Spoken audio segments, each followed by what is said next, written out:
IPS అధికారునంటూ మోసాలకు పాల్పడుతున్న ఓ నకిలీ ఐపీఎస్ అధికారిని తిరుపతి పోలీసులు అరెస్ట్ చేశారు. ప్రభుత్వ ఉద్యోగం ఇప్పిస్తానంటూ ఓ వ్యక్తిని నమ్మించి 1,50,000 మోసం చేసిన నకిలీ ఐపీఎస్ ఆఫీసర్ని అలిపిరి పోలీసులు అదుపులోకి తీసుకున్నారు. ఈ సందర్భంగా మీడియాకు వివరాలు వెల్లడించారు పోలీసులు.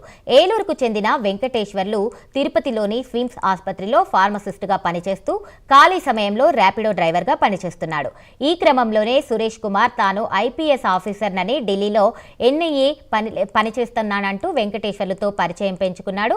హైదరాబాద్ ఆదాయ పన్ను శాఖ కార్యాలయంలో డివిజన్ అడ్వైజర్ ఉద్యోగం ఇప్పిస్తానని 1,00,000 నొక్కేశాడు. డబ్బులు ఇచ్చాక ఫోన్లు ఎత్తకుండా తప్పించుకొని తిరుగుతున్నాడు. దీంతో బాధితుడు పోలీసులను ఆశ్రయించాడు.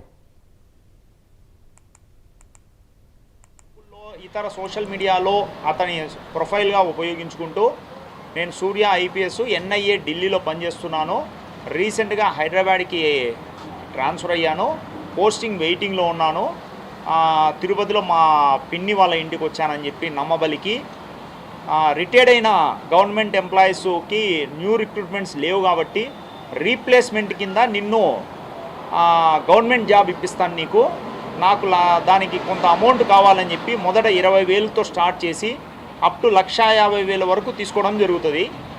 కానీ ఇతనికి ఎక్కడే కానీ జాబ్ వచ్చినట్టు జాబ్ ఇస్తున్నట్టు ఎలాంటి ఆధారాలు దొరక్కపోయేటప్పటికి నా డబ్బన్నా ఇప్పించు లేదంటే జాబ్ అన్నా ఇప్పించంటే అప్పుడు అతని మోసము ఇతను గుర్తించి ఇతను డబ్బు ఇవ్వట్లేదు జాబు ఇవ్వట్లేదు అని చెప్పి అతను నిలదీస్తాడు. తర్వాత అతను మోసగాడని చెప్పి ఇతను కనుక్కోవడం జరుగుతుంది ఐపీఎస్ కాదని చెప్పి. అది ఇంకొకటి యాడింగ్ ఏమంటే ఆ డబ్బులతో వీడు TV, washing machine, home theatre కొన్నాడు. వాటిని ఈ కేసులో రికవర్ చేస్తున్నాడు.